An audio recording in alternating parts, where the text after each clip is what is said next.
Jambo kidogo nataka nilizungumze hasa kuhusiana na kile ambacho kimekuwa kinajitokeza katika serikali nyingi. Mfano, tunapoenda pale Sudan kwa wakati ule ambapo utawala wa Omar al-Bashir ulipokuwa madarakani. Nakumbuka miongoni mwa vikosi ambavyo vilikuwa vinamtii zaidi rais wa Sudan Omar al-Bashir. Kuna wakati ambapo kabla ya serikali au nasema nchi haijagawanyika kati ya Sudan Kaskazini na Sudan Kusini, palikuwepo na kikosi maalum ambacho kikosi hiki kilikuwa kinamheshimu sana Rais Omar al-Bashir wa Sudan. Na hiki kikosi kilipambana sana na kina Salva Kiir na kina Riek Machar ambao ndio rais wa leo wa Sudan Kusini, Salva Kiir, lakini pia makamu wa rais Riek Machar wa Sudan Kusini. Hizi sehemu, kwanza kabisa, sababu za kujigawanya kubwa kati ya sehemu ambayo ilikuwa ni kaskazini na kusini.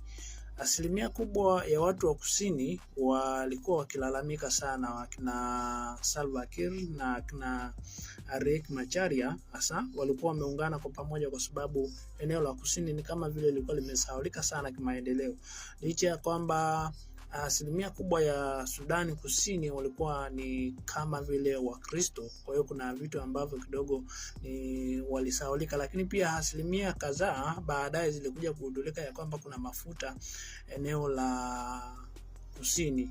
Kwa hiyo eneo la kusini pia likawa kama vile linataka kwenda kuangaziwa, lakini linaangaziwa kwa namna gani? Ni kama vile ambavyo walikuwa wanataka wakachimbe yale mafuta waelekeze sehemu ya Khartoum ya leo, ambapo ndio mji mkuu wa Sudan. Huku Jubaland ambao ndio mji mkuu wa Sudan Kusini kwa wakati ukiitwa Jubaland huku kusini. Kwa hiyo ule mji wa kusini ulikuwa ni mji miongoni mwa miji ambayo ni mikubwa, lakini ilikuwa haipewi kipaumbele au priority kubwa sana kwa kutokana na baadhi ya vitu na vitu vingine kama hivyo. Kwa hiyo kuna jeshi ambalo lilikuwa linamtii sana Rais Omar al-Bashir, sasa lile linaloitwa RSF.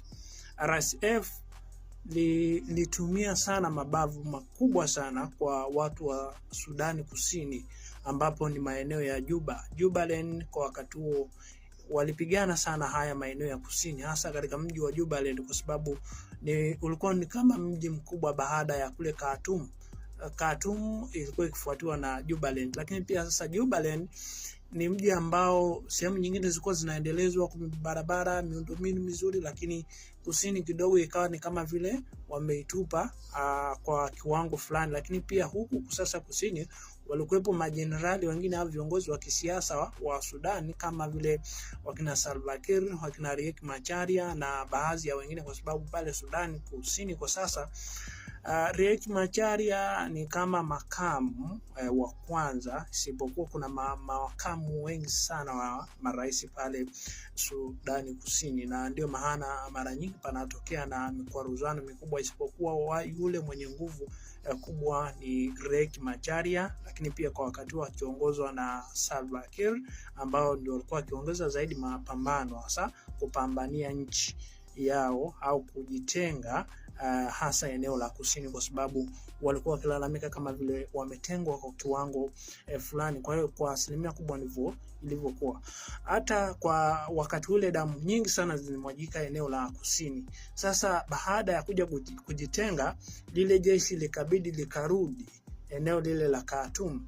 Baada ya kurudi, baada ya muda mfupi, mapambano ya wananchi wakaanza kuandamana kwa kiwango kikubwa eneo la Sudani ile ya kaskazini, ambayo ilikuwa ikiongozwa na Omar al-Bashir, ambapo Omar al-Bashir nakumbuka alikuwa ameshtakiwa na mahakama ya ICC kule Hague, Uholanzi, na mashtaka makubwa ambayo pia alikuwa amefanya ameshtakiwa.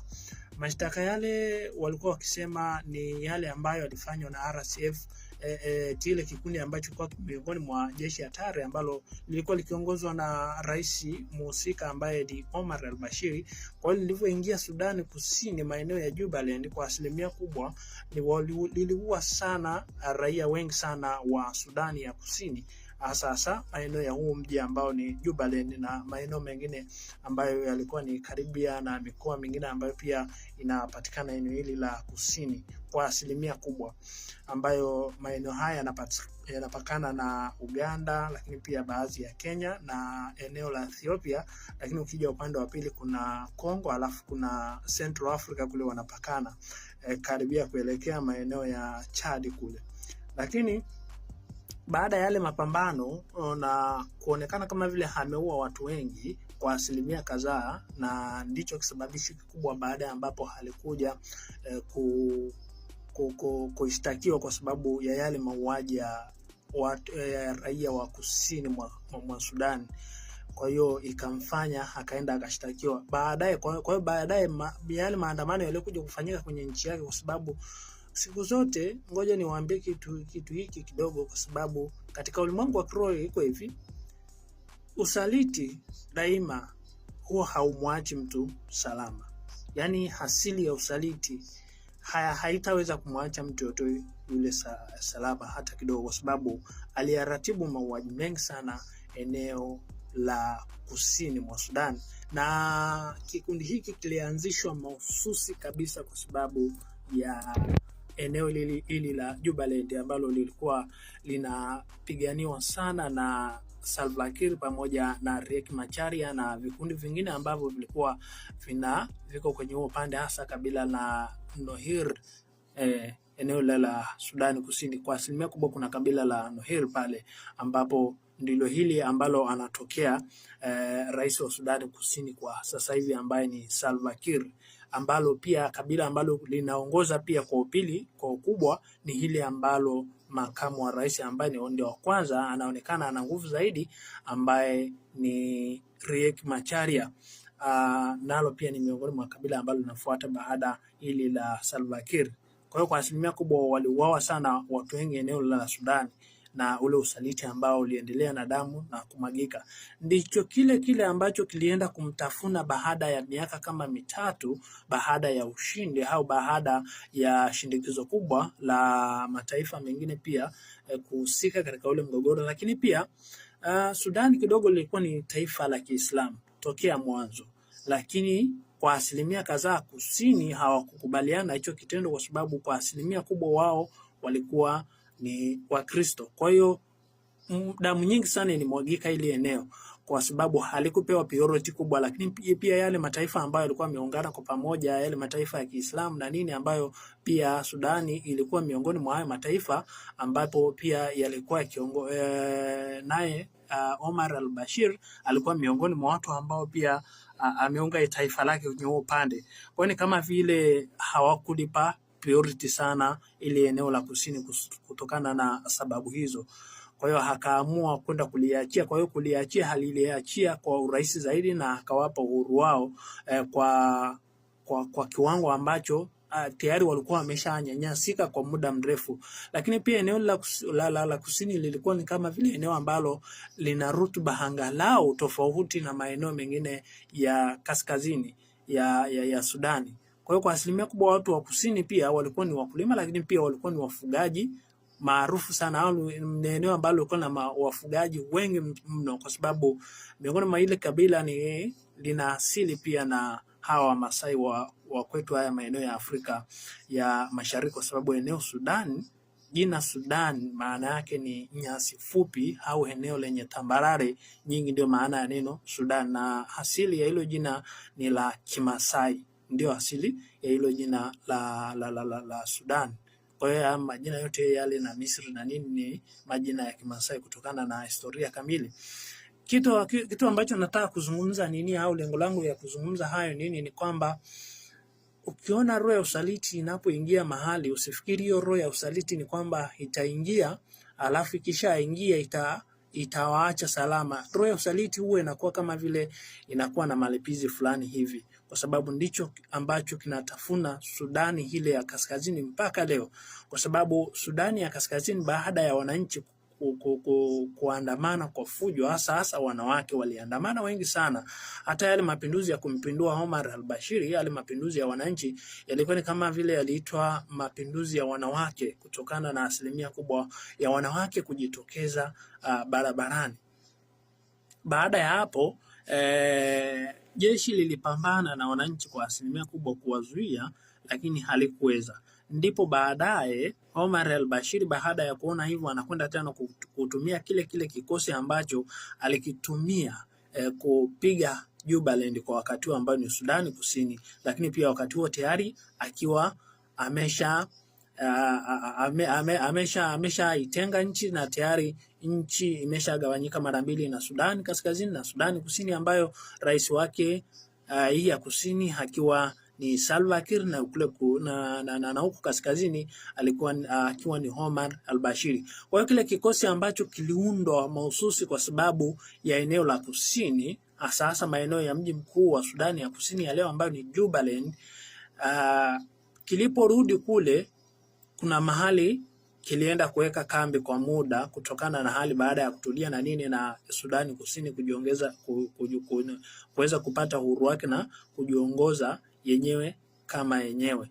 Kile kikosi ndicho baada ya jeshi kamili kushindwa kuzuia waandamanaji, wakaamua kutumia nguvu kubwa kama ile ambao walikuwa wametumia Sudan Kusini, lakini kikundi cha RSF kiliua wananchi wengi sana, lakini bado kilishindwa, licha ya kwamba kilipambana kweli kama kilivyokuwa kinapambana maeneo ya Jubaland kwa wakati huo, kupambana na kina Salva Kiir pamoja na kina Riek Machar, lakini kilishindwa kutokana na asilimia kubwa ya namna ambavyo maandamano yalikuwa yamekaa kwenye ile nchi husika na vitu vingine. Baada ya kuibuka hali kama ile, damu siku zote inapomwagika kwenye ardhi huwa ni kama vile yanataka malipizi tena na tena, kwa sababu kwa wale ambao ni watu wa kiroho wanaweza wakanielewa, ardhi huwa inanena, au damu inapomwagika kwenye ardhi huwa ina tabia ya kunena. Ardhi huwa ina tabia ya kutaka tena damu.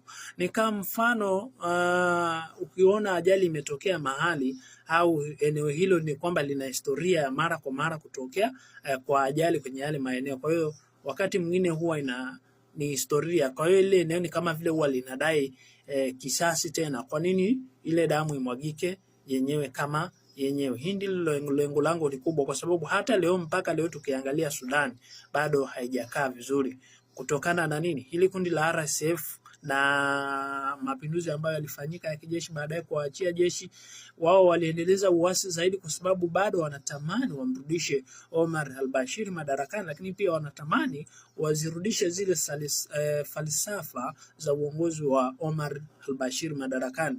Na ndio maana mpaka leo Sudani ile kaskazini kule bado wana malumbano, licha ya kwamba huku kusini wakati mwingine yanatokea malumbano kati ya Rais Salva Kiir pamoja na Riek Machar, kwa sababu kwa asilimia kadhaa ni kwamba Sudani rais ambaye yupo madarakani kwa sasa wa Sudan, licha ya kwamba wakati mwingine inalazimika haotoke eneo la kusini na kwenda kuongea na wanajeshi wale wa kaskazini ili kusuluhisha mambo, lakini bado yamekuwa magumu, kwa sababu miongoni mwa watu ambao pia walikuwa na uhasama mkubwa na RSF ni pamoja na Salva Kiir. Kwa hiyo sijui kama kwa sababu alikuwa akipambana sana, lakini imefika mahali naye akatulia. Kwa mfano ilikuwa ni mwaka jana, na fikiri mwaka 2024, hata mwaka huu ndani 2025 pale kwenye ile miezi ya mwanzo pale, nafikiri kwa mwezi kama wa 3, Salva Kiir ilibidi pia haende kula, lakini bado mambo yakaendelea kuwa magumu kutokana na